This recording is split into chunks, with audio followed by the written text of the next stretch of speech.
Welcome friends, welcome to education channel. नमस्कार दोस्तों, आप सबका स्वागत है एजुकेशन चैनल पे। Today is December 11 and we will cover today's current affairs, world affairs and important news analysis. So let's start. The first news again is related to farmer protest. Farmer protest, this nothing much advancement in this. जो proposal पहले दिया गया था centre की तरफ से, तो जो फार्मर्स थे उन्होंने उसको रिजेक्ट कर दिया है। So we are at the same situation. तो सेम सिचुएशन बनी हुई है। किसान जो कह रहे हैं तीनों कानून को रिपील किया जाए, and government is saying so जो भी अमेंडमेंट इसमें करना है तो government is ready to do the amendment but not ready to repeal the law completely. मतलब कम्प्लीटली कानून को नहीं लेना चाहती है गवर्नमेंट, बट जो भी उसमें अमेंडमेंट है वो रेडी करने के लिए गवर्नमेंट ने जो भी सुझाव हैं वो फार्मर्स को दिए हैं। सो अभी स्टेलमेट्स बना हुआ है as usual. Next news is related to Central Vista project. तो इसके बारे में डिटेल में हमने पिछले 2-3 दिनों में बात किया है, and I had given you mains question also regarding this particular thing. तो उसमें आपने आंसर्स भी किया है। सो इस रिगार्डिंग दैट इसमें कुछ फैक्ट्स हैं। फैक्ट्स बस आपको मालूम रहे इसमें। मेन है कि ये जो बिल्डिंग था पूरा, जो एडविन लुटियंस का जो पूरी दिल्ली थी, लुटियंस दिल्ली जिसे बोलते हैं, 1921 में शुरू हुआ था, 1927 में कंस्ट्रक्शन कंप्लीट हुआ था। सो दिस पार्लियामेंट, ये जो पार्लियामेंट है, संसद, उस टाइम का है। सो इसको रिन्यू किया जा रहा है। क्यों किया जा रहा है? क्योंकि एक्सपेक्टेड है कि 2026 में टेकअप किया जाएगा लोकसभा और राज्यसभा में जो नंबर ऑफ़ सीट्स है बढ़ाने के लिए। जो प्रपोज़ल है वो टेकअप किया जा सकता है। हो सकता है कि 2031 तक चला जाए जबकि नेक्स्ट सेंसस होगा, but it's in the pipeline. तो वो बढ़ी हुई कैपेसिटी के लिए वी नीड न्यू पार्लियामेंट, जिसमें कि जो भी एमपीज़ होंगे, एमपीज़ के सिटिंग कैपेसिटी के साथ साथ हर एमपी की एक ऑफ़िस भी होगा। अभी जो पार्लियामेंट है उसमें जो एमपीज़ हैं उनके ऑफ़िस का प्रावधान नहीं है। सो इन सब चीज़ों को लेके ये कंस्ट्रक्शन नया किया जा रहा है। एंड ये जो डेटा है ये आपके सामने है। 888 लोकसभा सीट्स की कैपेसिटी है एंड 384 राज्यसभा सीट्स की कैपेसिटी है। टोटल है 1272 सीट्स की कैपेसिटी जॉइंट सेशन के लिए रहेगा। कॉन्ट्रैक्टर है टाटा प्रोजेक्ट्स। और इससे पहले हमने काफ़ी कुछ बात किया है सेंट्रल विस्टा में। अगर कोई नया जुड़ा है तो जस्ट मैं समरी बता दूं, तो सेंट्रल विस्टा प्रोजेक्ट ये पार्लियामेंट एंड उसके आसपास का जो एरिया है, जिसमें प्राइम मिनिस्टर आवास है एंड देन वाइस प्रेसिडेंट का है, वो सबको दोबारा बनाया जा रहा है। रिकंस्ट्रक्शन उनका होगा, नए बनेंगे। और अभी जो लेकिन जो डिस्प्यूट है it's in the Supreme Court. Environmental clearance cost वगैरह को लेके अभी it's in the Supreme Court. So we will have to wait for the finally for the Supreme Court decision. But as of now जो starting है, भूमि पूजन जिसे कहते हैं, वो हो गया है। Okay, now next news is related to science and technology, social media. So news है, वी ऑल नो कि फेसबुक जो है ओन करता है व्हाट्सएप को और इंस्टाग्राम को। तो ये अलग अलग टाइम पे 2012 में व्हाट्सएप को एक्वायर किया था, 2012 में इंस्टाग्राम को एक्वायर किया था एंड 2014 में व्हाट्सएप को एक्वायर किया था फेसबुक ने। सो वहाँ के जो ट्रेड कमीशन है उन्होंने ये कहा है कि अलग अलग करने के लिए उसमें पेटिशन किया गया है, क्योंकि ऐसा होने से ये हो गया कि फेसबुक के पास ही जो व्हाट्सएप है, तो व्हाट्सएप होने से जो कम्युनिकेशन वाली जो है पीयर टू पीयर या पीयर टू मल्टीपल, वो भी एक्वायर कर लिया है। एंड जो फ़ोटो शेयरिंग ऐप है इंस्टाग्राम, उसको भी एक्वायर कर लिया है। तो इससे कंपटीशन मार्केट से वो ख़त्म हो चुका है और छोटे जो राइवल्स हैं या छोटे जो स्टार्टअप्स हैं उनको बिल्कुल ही एलिमिनेट कर दिया है। सो यूएस में एक तरीके से रूल भी है जहाँ पे वो प्रोटेक्ट करते हैं कंपनीज़ को और ये इंश्योर करते हैं फेयर प्ले की पॉलिसी पे काम करते हैं। तो अभी फेसबुक की वजह से, फेसबुक इतना बड़ा वहाँ पे एक बन चुका है, इतना बड़ा प्लेयर बन चुका है सोशल मीडिया डोमेन में कि छोटे प्लेयर्स नए आ ही नहीं पा रहे, नया इनोवेशन नहीं हो पा रहा है। So because of all this things वहाँ पे पेटिशन किया गया है। सो इस पेटिशन में ये हो सकता है कि फेसबुक को ये ऑर्डर दिया जाए कि इन सब को वापस भेज दिया, अलग अलग कर दें इन बिजनेसेस को। So will have to wait for that. So that's regarding the science and technology से रिलेटेड है। क्वेश्चंस आ भी सकते हैं, कई बार इसमें आते भी हैं। ओके, आप बस इसमें ये याद रखिएगा, यूएस फेडरल ट्रेड कमीशन, वहाँ पे एक पेटिशन की गई है। Okay, now this news is related to UN population award है। सो हेल्पेज इंडिया ऑर्गेनाइजेशन है, उसको यूएन पॉपुलेशन अवार्ड 2020 दिया गया है। एक बार पहले भी इसका जिक्र आया था इस अवार्ड का, तब भी हमने बात किया था। Again finally HelpAge India is getting this particular award in institutional category. So ये है, ये जो है ये यूनाइटेड नेशन जनरल असेंबली 1981 में इस्टेब्लिश किया गया था, यूनाइटेड नेशन पॉपुलेशन अवार्ड। और ये व्हाट इट डज, इसका प्रिंसिपल क्या है? इसका प्रिंसिपल ये है कि it recognises contribution in the field of population and reproductive health. इस फील्ड में जो कंट्रीब्यूशन है उसको रिकॉग्नाइज करता है। एंड प्रीवियसली ये जो अवार्ड मिला हुआ है लास्ट 28 ईयर्स अगो आया था 92 में, जब JRD टाटा को मिला था एज ए इंडिविजुअल लेक्चरर। और हेल्पेज इंडिया क्या है? हेल्पेज इंडिया एक ऑर्गेनाइजेशन है which is helping in the cause of care of disadvantage older person, जो वृद्ध लोग हैं उनके लिए काम करती है। सो याद रखिएगा इसको, UN population award for 2020 institutional category में। इंडिविजुअल कैटेगरी में मिला है भूटान के उनको मिला है, रानी जो है उनको ये अवार्ड मिला है। इसके बारे में मैंने पहले बात भी किया था। Okay, so that's regarding the award. Next will take up, ये एक शॉर्ट न्यूज़ है, कल भी हमने कवर किया था असम NRC के ऊपर। तो I had told you regarding the Assam NRC। तो असम NRC 1951 में ये स्टार्ट हुआ था to differentiate between the people who are resident of Assam and people who migrated from East Pakistan, right now Bangladesh. तो जो लोग पाकिस्तान, उस समय का जो पाकिस्तान है, बांग्लादेश से आए थे असम में, और जो असम में जो पैदा हुए थे, उन लोगों के बीच में डिफ्रेंशिएट यानी कि पता लगाने के लिए ये NRC national register of citizens वो बनाया गया था। और उसके बाद में अलग अलग टाइम पे इसको अपडेट किया गया, और फाइनली सुप्रीम कोर्ट के ऑर्डर से इसमें फाइनली 2019 में, अगस्त 2019 में इसकी फाइनल लिस्ट जारी की गई है, अगस्त जो असम NRC है उसका। और उसमें 3.3 करोड़ लोगों ने अप्लाई किया था। उसमें से अराउंड 19.06 लाख है उनको फॉरेनर के रूप में कहा गया है, कि मतलब they are not in the NRC, Indians नहीं है वो ना। अब इसका प्रोसेस क्या है? प्रोसेस ये है कि जो भी लोग इससे बाहर हो चुके हैं, तो उनके पास मौका ये है कि उनको रिजेक्शन स्लिप बांटी जाएगी। मतलब उनको ये कहा जाएगा कि आपका नाम जो है as a citizen of India, you will not be counted as citizen of India. तो वो लोग अपील कर सकते हैं। कहाँ अपील कर सकते हैं? They can appeal into foreigner tribunals, और 6 महीने के अंदर केस को डिस्पोज करना होगा, इस उनकी सुनवाई करनी पड़ेगी। And then if they have any documents to prove that they are Indian citizens, then they can apply. So ये दिस इज़ इम्पॉर्टेंट। NRC का इशू बार बार रहता भी है, so we all must know कि हाउ दिस वर्क्स।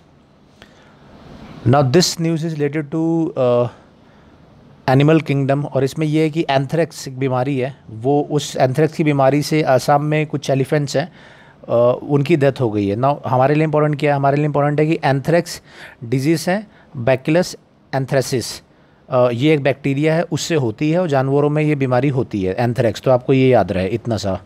और ये बैक्टीरियस एंथ्रेक्स, ये जो बैक्टीरिया, इसका नाम मैंने आपको बता दिया, तो that should be in your note.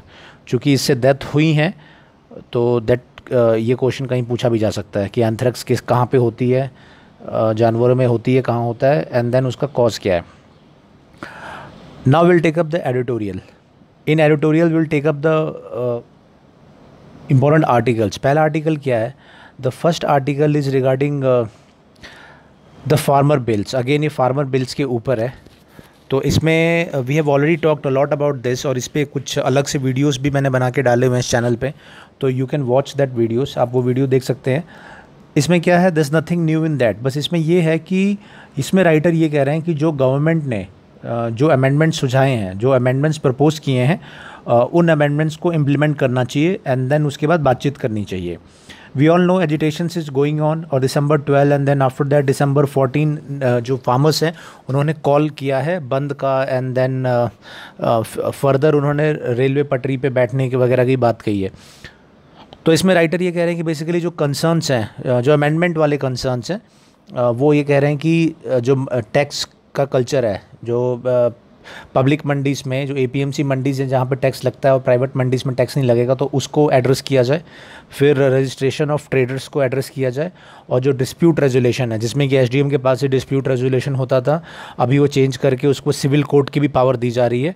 तो ये सब जो कंसर्न्स हैं, इन सब को चेंजेस कर दिया जाए लॉ में, एंड देन फार्मर्स को फिर वो बताया जाए।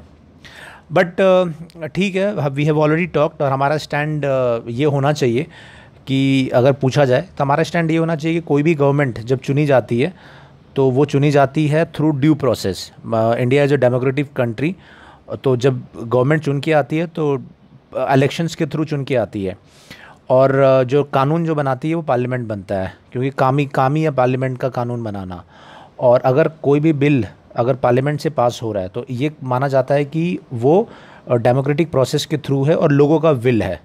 मतलब क्योंकि लोगों के द्वारा चुनी हुई सरकार है, तो ऑब्वियसली जो सरकार अगर पार्लियामेंट से पास करा ले रही है, इसका मतलब almost law has been created by people. अब इसमें ये है, पहली चीज़ तो ये है, और दूसरी चीज़ ये है कि अगर वो लॉ गलत है, अगर कोई भी गवर्नमेंट की ब्रूट मेजॉरिटी है, जैसे कि पास्ट में हुए हैं, तो we all know Golaknath case, Keshav Nanda Bharati case, तो ये सब हमको मालूम है। 44th अमेंडमेंट, 42nd अमेंडमेंट ये जब हुए थे, इमरजेंसी भी लागू हो चुकी है कंट्री में। तो ऐसे केसेस में क्या होना चाहिए? क्या कोई भी गवर्नमेंट जिसकी एकदम एक्सट्रीम मेजॉरिटी आ जाए तो कोई भी लॉ बना सकती है? तो अगर किसी को लग रहा है कि वो गलत लॉ है तो क्या होना चाहिए? तो उसका सबसे जो कारगर तरीका है, जो सबसे इम्पोर्टेंट तरीका है, जो इमीडिएटली करना चाहिए, वो होना चाहिए कि that it should be challenge in to court. क्योंकि कोर्ट जो है फाइनल गार्जियन है ऑफ द कॉन्स्टिट्यूशन। क्योंकि कोई भी कानून कॉन्स्टिट्यूशन के बाहर नहीं हो सकता है। अगर कॉन्स्टिट्यूशन को अगर बाहर है तो it will be strike down by the court, बहुत ही क्लियर है। और कॉन्स्टिट्यूशन में क्या इम्पॉर्टेंट है? जो बेसिक स्ट्रक्चर है, जो बेसिक स्ट्रक्चर है कॉन्स्टिट्यूशन का, उसके अगेंस्ट नहीं जा सकता है कोई भी कानून। और दूसरी ये भी है, जैसे कोई भी कानून हो, फाइनली जो फंडामेंटल राइट्स हैं उनको अगर ब्रीच करते हैं, बेसिक स्ट्रक्चर को ब्रीच करते हैं, तो court will play it's part and it will strike down. हमने कई जजमेंट्स पास्ट में भी देखे हैं, कई जजमेंट्स हमने देखे हैं। चाहे केशव नंदा भारती केस हो, वो तो बहुत पुराना हो गया। रिसेंटली जो आईटी एक्ट में एक सेक्शन जो था, उसको भी कोर्ट ने स्ट्राइक डाउन कर दिया, क्योंकि वो फंडामेंटल राइट्स को, जो फ्रीडम ऑफ एक्सप्रेशन है, उसको ब्रीच कर रहा था, तो वो स्ट्राइक डाउन कर दिया। और अभी इसी चैनल पे हमने बात किया था केरला के एक ऑर्डिनेंस का, उसमें भी केरला गवर्नमेंट ने खुद ही उस ऑर्डिनेंस को वापस ले लिया। क्यों? क्योंकि उनको ये डर था कि वो भी स्ट्राइक डाउन हो जाएगा फ्रीडम ऑफ स्पीच, जो फंडामेंटल राइट है, उसके तहत। तो ये आपको याद रहे कि प्रोटेस्ट वगैरह ठीक है, कॉन्स्टिट्यूशन में, डेमोक्रेसी में प्रोटेस्ट वगैरह भी इम्पोर्टेंट पार्ट है, but immediately court can also be approach, court में भी अप्रोच किया जा सकता है अगर कोई भी कानून अगर गलत लग रहा है किसी भी बिंदु पे। आपको ये मालूम होगा कि जो सीए का कानून है वो भी कोर्ट में चैलेंज किया गया है, उसकी सुनवाई भी चल रही है। और पास्ट में भी कई कानून है, चाहे आधार जो बिल था, आधार जो था, उसको भी चैलेंज किया गया था कोर्ट में। तो उसमें भी जो कोर्ट्स हैं उन्होंने कई सजेशंस दिए और कई पॉइंट्स पे एक्सप्लेनेशन भी मांगा। सो ये भी बहुत इंपॉर्टेंट है। अगर हमें अगर आंसर लिखना है या हमें कहीं पे बताना है, बोलना है, तो हमारा ये चीज़ होना चाहिए कि ठीक है, कानून बना, गवर्नमेंट ने बनाया, पार्लियामेंट ने पास किया, इट्स ओके। लेकिन अगर किसी एक पर्टिकुलर सेक्शन को ये लग रहा है गलत है, तो ठीक है, डेमोक्रेटिकली प्रोटेस्ट वगैरह वो that's one part. But apart from that, आपको कॉन्स्टिट्यूशनली आपको याद रहे, as a student of constitution या लॉ, आपको ये मालूम रहे कि कोर्ट में उसको चैलेंज करना इम्पॉर्टेंट है। अगर कोर्ट स्ट्राइक डाउन कर देगा तो सारा मसला ही ख़त्म हो जाएगा। Otherwise obviously negotiation is the best way, कि आप नेगोशिएट करके एक मिडिल पाथ आप लेंगे। ओके, नाउ नेक्स्ट क्या है? Next article is, this particular article is regarding corona. कल हमने बात किया था इस पे कि जो कोरोना वैक्सीन है, इमरजेंसी ऑथराइजेशन के लिए अप्लाई किया है सेरम ने और बायोकॉन ने, तो दोनों को जो DCGI है उसने और डेटा मांगा है, और सेफ्टी डेटा मांगा है, सो दैट उसको वैलिडेट किया जाए। तो राइटर यही कह रहे हैं कि ये इमरजेंसी ऑथराइजेशन का US में बहुत क्लियर गाइडलाइंस है कि मिनिमम 50% एफिशिएंसी होना चाहिए और 2 महीने का वेटिंग टाइम फेज़ 3 में 2 डोजेस का होना चाहिए। तो इंडिया में उसका पालन अभी नहीं किया गया है कुछ दवाइयों के लिए, कुछ जो स्पेशली इसका बायोकॉन का है, तो वो करना बहुत ज़रूरी है। Then only emergency authorization should be given. तो इतना ही है इस आर्टिकल में, और कुछ नहीं है। तो we wouldn't go much into this, हमने ऑलरेडी काफ़ी इस पे बात किया हुआ है, तो we wouldn't waste much of our time. Now this particular article, ये एक एडिटोरियल जो है, ये पैडागोजिकल उस पे है, मतलब जो पढ़ाई है, बच्चों की पढ़ाई है, उसके ऊपर लिखा गया है। तो इसको मैं बस समराइज़ कर देता हूँ। कॉमन सेंस की भी बात है, और सोशियोलॉजी जिनका ऑप्शनल है उनके लिए काफ़ी, सोशियोलॉजी एंड साइकोलॉजी जिनका अगर यूपीएससी में ऑप्शनल है तो उनके लिए ये इम्पॉर्टेंट है थोड़ा सा, इसमें एक दो पॉइंट, और इन जनरल भी इम्पॉर्टेंट है, तो समझ लीजिए इसको। बेसिकली राइटर ये कह रहे हैं कि जब से कोरोना हुआ है तो क्लासेस जो है ऑनलाइन शुरू हो गई है मैक्सिमम, और छोटे बच्चों को भी क्लासेस, नर्सरी, कहीं कहीं कुछ स्कूल्स में नर्सरी क्लासेस के बच्चों को भी ऑनलाइन बैठा दे रहे हैं। तो ये एक हमने चेंज देखा है। तो इसमें क्या इंपॉर्टेंट है, एक तो ये इंपॉर्टेंट है ये है कि अगर हमें यही करना है, ऑनलाइन करना है, तो इसमें इंफ्रास्ट्रक्चर, आईटी इंफ्रास्ट्रक्चर अच्छा होना चाहिए। और क्या होना चाहिए फिर उसके पास, बच्चों के पास लैपटॉप या टैबलेट होना चाहिए, and then internet connection basic होना चाहिए। So that is one part कि क्या रिक्वायरमेंट है। और दूसरा ये बात है कि कोई भी पीछा नहीं रहना चाहता है, मतलब बहुत लंबा ये लॉकडाउन रहा, तो इसमें ऐसा नहीं हो सकता है कि घर बैठ जाओ, because it has been long time, 7-8-9 महीने हो गए। तो ये भी बहुत ज़रूरी था कि हमें ऑनलाइन पढ़ाना ही है, क्योंकि अदरवाइज़ पूरा ईयर वेस्ट हो जाएगा। तो अच्छा इंफ्रास्ट्रक्चर यूज़ करके वो हम कर सकते हैं, that is one part. Second part ये है कि जो भी रूटीन है, जो भी शेड्यूल था, वो सभी ऑनलाइन हो चुका है, चाहे एग्ज़ाम कंडक्ट कराना हो और चाहे क्लासेस लेनी हो, होमवर्क्स देने हो, होमवर्क चेकिंग हो। तो दैट्स वन पार्ट। डिसएडवांटेज क्या है? डिसएडवांटेज ये कह रहे हैं कि डिसएडवांटेज ये है कि जो ऑनलाइन क्लासेस है, it cannot be complete 360 degree नहीं हो सकता है, क्योंकि जब तक आप ग्राउंड एक्सपोजर नहीं देंगे टीचिंग में, फील्ड एक्सपीरियंस नहीं होगा, टीचिंग ग्राउंड पे चीज़ों को नहीं समझेंगे, तो वो कॉन्सेप्ट को डेवलप नहीं कर पाएंगे। खासकर छोटे बच्चे जो हैं, जो छोटे क्लासेस में है, प्राइमरी में है, प्री सेकेंडरी में है, तो बहुत सारे कॉन्सेप्ट्स को कनेक्ट नहीं कर पाएंगे। फिर उसी में जो आजकल कई ऐड हम देखते हैं, कोडिंग क्लासेस छोटे बच्चों की, 5-6 साल की उम्र में कोडिंग करना है, ऐप बनाना है, आर्टिफिशियल इंटेलिजेंस, मशीन लर्निंग सिखाओ 6-7 साल के बच्चों को, तो उसको भी क्रिटिसाइज़ किया है। और ऑब्वियसली वी ऑल नो कि भाई 6 साल के बच्चे को मशीन लर्निंग, आर्टिफिशियल इंटेलिजेंस या कोडिंग का कोई मतलब नहीं है, क्योंकि कोडिंग या एआई, आर्टिफिशियल इंटेलिजेंस वैक्यूम में नहीं एग्जिस्ट करता है, वो उसका कोई डोमेन होता है। अगर आप कोडिंग कर रहे हो तो किसी कंपनी के लिए, या तो किसी फाइनेंस की कंपनी होगी, आपकी हॉस्पिटल की कंपनी होगी, या ट्रांसपोर्ट की कंपनी, ई कॉमर्स की कंपनी हो, किसी चीज़ के लिए होगा। तो बच्चे को जब यही पता नहीं होगा कि क्या होता है, कैसे बेचते हैं, कैसे ख़रीदते हैं, तो वो, या डेटा को कैसे यूज़ करते हैं, तो वो क्या कोडिंग करेगा, उसको समझ में ही नहीं आएगा। तो इसको क्रिटिसाइज़ किया है कि बच्चे को इतना बड़ा होना, थोड़ा उतना होना चाहिए कि थोड़ा उसकी अंडरस्टैंडिंग हो जाए, या फिर उसको प्रैक्टिकली वो चीज़ समझाया जाए, then only coding can be successful, या ऐप वगैरह जो बना रहे हैं तभी वो सक्सेसफुल हो पाएगा। उसके अलावा फिर ये बात करते हैं कि पेरेंट्स को भी, कि पेरेंट्स जो है वो भी प्रेशराइज़ करते हैं बच्चों को कि आप सब कुछ सीखो। छोटे बच्चों को भी प्रेशराइज़ करते हैं कि ऐप भी सीख लो, कोडिंग भी सीख लो, सारी चीज़ें सीख लो। तो वो भी, उसको भी क्रिटिसाइज़ किया है कि बहुत ज़्यादा कॉम्पिटिटिवनेस या कंपटीशन के चक्कर में बच्चों पे बहुत ज़्यादा प्रेशर नहीं देना चाहिए। ठीक है, एक लेवल ऑफ टीचिंग ज़रूरी है, बट ज़्यादा प्रेशर भी ज़रूरी नहीं है। और अगर देना है तो उनको ग्राउंड लेवल पे समझाते हुए भी करना है, मतलब उनकी जो अंडरस्टैंडिंग है वो ग्राउंड लेवल पे भी चीज़ें वो समझते रहे। ओके, तो ये हो गया इसका।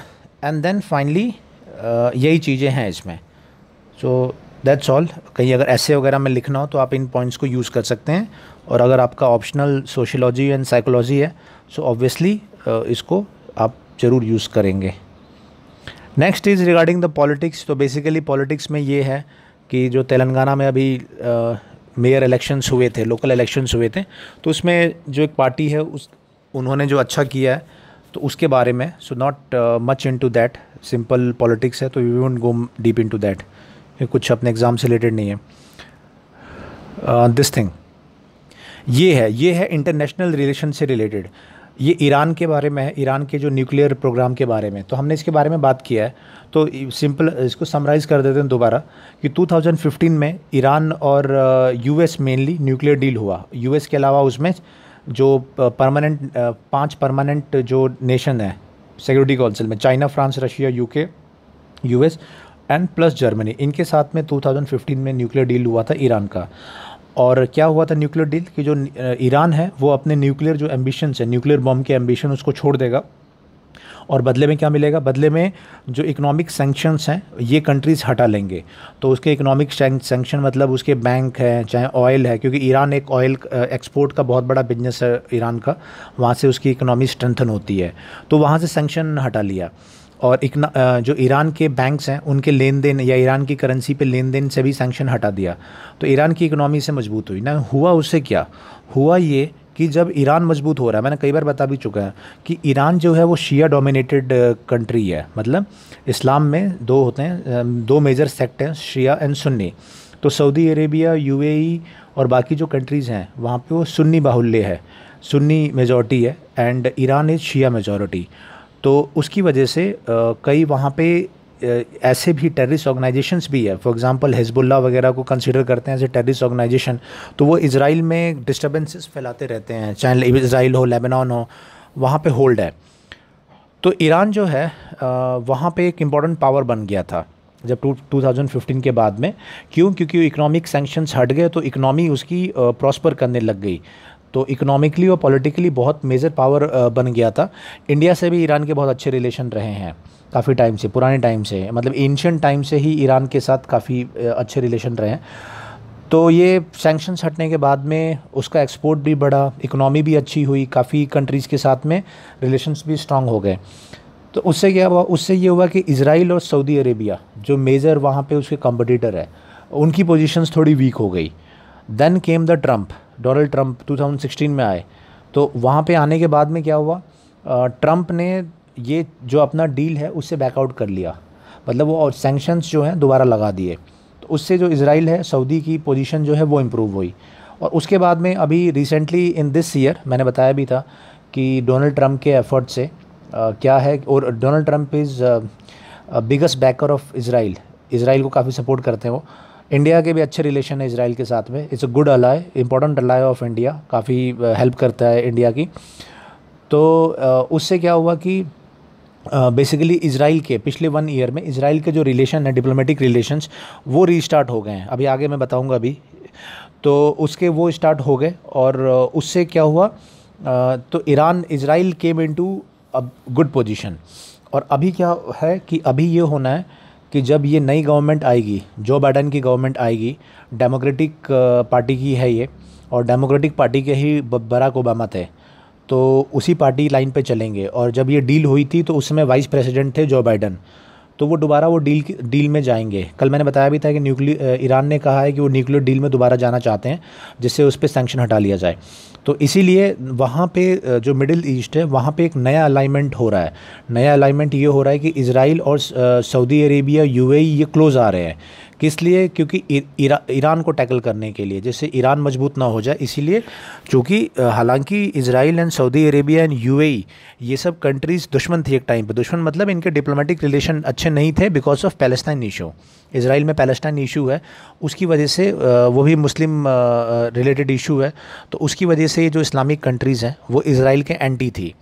लेकिन because of the Iran strong ना हो जाए और वो मिडिल ईस्ट में डिस्टर्बेंस ना क्रिएट करे, इसीलिए ये कंट्रीज साथ आ रही हैं। So this is major development जो मिडिल ईस्ट में हो रहा है। हमें क्या इससे? हमें ये, क्योंकि हमारा, मैं बार बार बता चुका हूँ कि इंडिया को इसलिए ज़रूरी है क्योंकि इंडिया के लिए इज़राइल भी इंपॉर्टेंट है, एंड जो मिडिल ईस्ट है जहाँ पे कि इंडिया का बहुत बड़े काफ़ी लोग काम करते हैं, काफ़ी इंडिया का एक्सपोर्ट इंपोर्ट है, इकोनॉमिक जो पार्टनरशिप है वो भी है। तो वहाँ पे स्टेबिलिटी बहुत इंपॉर्टेंट है। वॉर होते रहेगा तो इंडिया की इकोनॉमी भी उससे इम्पैक्ट होगी, और इंडिया जो वहाँ पे लोग काम करते हैं उनको भी वहाँ से वापस आना पड़ेगा India. So this is very important. So let's see क्या होता है। ओके, सो मैंने आपको वो समराइज़ कर दिया पूरा उसमें। ओके, ये एक मैंने बताया था कि ये इम्पोर्टेंट बीमारी है, एक अननोन अनडायग्नोस्ड इलनेस है which is happening in Andhra Pradesh, Eluru area वहाँ पे। और इसमें मैंने बताया था निकल पाया गया था बॉडी में, निकल एंड लेड पाया गया था बॉडी में, जो लोग इससे अफेक्ट हुए हैं। So this is very mysterious disease. इसमें it may be some kind of poisoning, water poisoning और something, but that will be identified later on. Okay, now this is related to India and China. So India ने कल जो India के minister हैं जयशंकर, तो उन्होंने ये कहा था, एक्सटर्नल अफेयर मिनिस्टर हैं, तो एस जयशंकर, उन्होंने कहा था कि जो बॉर्डर पे एलएसी पे जो हालात हैं अभी वहाँ पे उसके लिए चाइना रिस्पॉन्सिबल है। बिकॉज चाइना ने एग्रीमेंट जो था इंडिया और चाइना के बीच में पहले का एग्रीमेंट 1990s का भी एग्रीमेंट था, तो उसमें ये था कि कोई भी कंट्री जो बॉर्डर है लाइन ऑफ एक्चुअल कंट्रोल पे वहाँ पे फोर्सेस एक्यूमुलेट नहीं करेगी।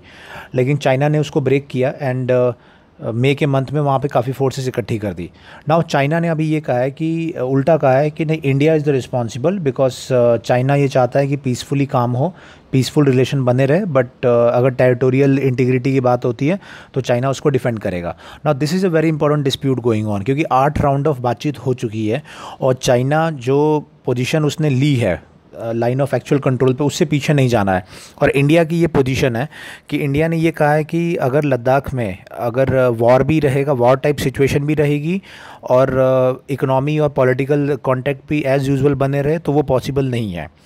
जबकि चाइना ये कहता है कि जो मिलिट्री इशू है वो अलग है और उसको अलग रख के जो बिज़नेस है वो एज़ यूजुअल चलता रहे। बट इंडिया का स्टैंड क्लियर है कि अगर मिलिट्री इशू रहेगा लद्दाख पे, अगर फोर्सेस चाइना की बनी रहेगी तो बिज़नेस वगैरह एज़ यूजुअल नहीं चलेगा।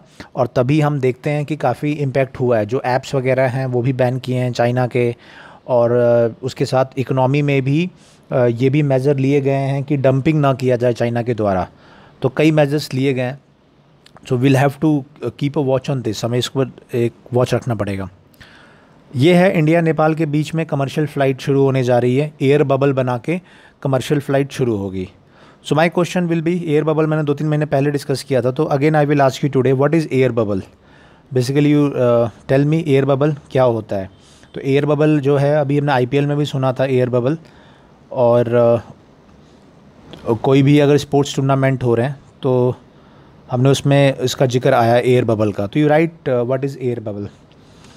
नाउ दिस इज़ ये है इम्पोर्टेंट, मोरक्को, यही हम बात कर रहे थे जब मैं आपको इज़राइल वाली बात बता रहा था। तो इसमें यह है कि मोरक्को के साथ भी इज़राइल के जो रिलेशन है वो नॉर्मलाइज हो चुके हैं। तो मतलब ये 4th अरब नेशन बन गया है, बहरीन, सूडान और यूएई के बाद में, सूडान, बहरीन एंड यूएई के बाद में 4th नेशन है जिसने इज़राइल के साथ में, जिसके टर्म्स है वो नॉर्मलाइज हो गया है, मोरक्को। और उसके बदले में क्या किया है यूएस ने मोरक्को और अल्जीरिया के बीच में जो डिस्प्यूट था उसमें कहा है कि मोरक्को का राइट है वेस्टर्न सहारा जो डिस्प्यूटेड एरिया है सॉवरेनिटी का, उसमें रिकॉग्नाइज़ कर दिया है किसने? यूएस ने। तो this is very important news. मैं ये आपको यही चीज़ समझा रहा था, because of Iran and because Donald Trump is going out in January, ये सारे चेंजेस हम देख रहे हैं पूरे मिडिल ईस्ट या अफ्रीकन जो नियर बाय एरियाज़ हैं उसमें। तो इसका ही इफेक्ट है कि मोरक्को के साथ भी रिलेशंस नॉर्मलाइज हो गए। टास्क क्या है आपका नाउ? आपका टास्क ये है कि you find out where Morocco is, Morocco कहाँ पे है, कौन से कॉन्टिनेंट में है, वो आप बताइए। उसकी क्या कैपिटल है वो आप ज़रूर लिखिए, क्या इसकी कैपिटल है, मोरक्को के आसपास कौन सी कंट्रीज़ हैं। This is very important. तो इसको मैप में आप देखेंगे, उसकी कैपिटल एंड इसके आसपास क्या कंट्रीज़ है, that you write into the comments. Okay, now next is related to economics. तो इकोनॉमिक्स में ये इम्पॉर्टेंट न्यूज़ है और काफ़ी इम्पॉर्टेंट अपडेट है। जो बैंक है, एशियन डेवलपमेंट बैंक है, सो एशियन डेवलपमेंट बैंक ने ये प्रेडिक्ट किया है कि इंडिया की इकनॉमी वो 8% कॉन्ट्रैक्ट करेगी सिर्फ। पहले कहा था 9%। आपको मालूम होगा कि आरबीआई ने कहा था, इंडियन गवर्नमेंट ने कहा है कि 7.5%, सो उसके आसपास ही है ये। और हमें ये मालूम है कि इन फर्स्ट क्वार्टर 23.9% कॉन्ट्रैक्ट किया था इकोनॉमी फर्स्ट क्वार्टर में, लेकिन अब ओवरऑल 8% का फोरकास्ट किया है। सो this is a good news. और ये रिबाउंड एक तरीके से इंडियन इकोनॉमी का, और उसके अलग अलग रीजन्स दिए हैं। अलग अलग रीजन्स ये है कि इंडिया की जो अभी पिछले 3 महीने में सेकंड क्वार्टर में जो इम्प्रूवमेंट हुआ वो, और दूसरा ये है कि लॉकडाउन ईज़ आउट कर दिया गया। लॉकडाउन ईज़ आउट होने से जो नॉर्मल जॉब है कंस्ट्रक्शन सेक्टर में, बाकी कोर सेक्टर्स में, वो इम्प्रूव हुआ है। सो बिकॉज ऑफ दैट वो हमारी अर्थव्यवस्था में वो सुधार देखने को मिलेगा। क्वेश्चन क्या है? क्वेश्चन ये है आपका कि एशियन डेवलपमेंट बैंक है वो क्या है, कहाँ पे है, कब इसका गठन हुआ था। वन इम्पॉर्टेंट थिंग, कौन कौन से रिपोर्ट ये पब्लिश करता है, क्योंकि ये क्वेश्चंस आते हैं बेसिकली डायरेक्टली। कौन कोई रिपोर्ट जो पब्लिश करते हैं उसके बारे में आता है। तो यू राइट कि what is Asian development bank, कब ये गठन हुआ था, ये है कहाँ पे, इसका मेन हेडक्वार्टर, एंड कौन कौन सी रिपोर्ट ये पब्लिश करता है। ओके ये यहाँ पे है Asian development outlook, Asian development outlook ADO, ये भी ये पब्लिश करते हैं। तो similarly they publish different other reports also, तो that you write into the comments, क्योंकि बहुत इंपॉर्टेंट है ये, so that should be there. Okay okay rest is the sports, तो ठीक है, स्पोर्ट्स में कुछ nothing special is there. Okay so that's all, economy वगैरह मैंने सब कुछ कवर कर लिया। सो that's all for today's current affairs. जो भी आपसे क्वेश्चन पूछे हैं तो वो आप ज़रूर कमेंट में आंसर करिएगा। कल भी जो क्वेश्चंस पूछे थे, कल भी काफ़ी इंपॉर्टेंट क्वेश्चंस पूछे थे एडिटोरियल में भी, और बहुत ही कई पॉइंट्स में, तो उसका भी आंसर, कल के करंट अफेयर्स का भी आंसर्स आप ज़रूर करिएगा। एंड आज का भी जो क्वेश्चंस हैं, कम क्वेश्चंस हैं, लेकिन आप इसको ज़रूर आंसर आप करिए। एक यहाँ पे एक ही छोटा सा क्वेश्चन है, आप ये देख रहे हैं Sensex, US dollar, gold and Brent oil. So ये व्हाट इज़ ब्रेंट ऑयल, ये क्वेश्चन आप भी क्वेश्चन आता भी है। तो what is Brent oil, that you answer into the comments. तो हमें ये ध्यान रखने की ज़रूरत है। कल मैंने निफ्टी भी पूछा था, तो निफ्टी 50 एक होता है, निफ्टी 50 में 50 जो स्टॉक्स हैं उनको लिया जाता है। सो वो हमें मालूम होना चाहिए। एंड देन कुछ करेंसीज़ हैं, तो ये करेंसीज़ पे आपको ध्यान रहे, US डॉलर, यूरो, ब्रिटेन का पाउंड है, जापान का येन है, चाइना का yuan, Swiss franc, Singapore dollar, Canada में डॉलर चलता है, मलेशिया में रिंगिट, ऑस्ट्रेलिया में डॉलर है। तो ये छोटी छोटी चीज़ें होती है, बट ये कई बार इंपॉर्टेंट हो जाती है। सो आपको ये मालूम होना चाहिए। सो ये ब्रेंट ऑयल मैंने आपसे पूछा, ये ब्रेंट ऑयल क्या है, and crude oil, what is difference between this Brent oil and crude oil, ये आप बताइए कमेंट में। ये क्वेश्चन आया भी था, Brent oil and crude oil. Okay so that's all for today's current affairs and editorial analysis. Thank you.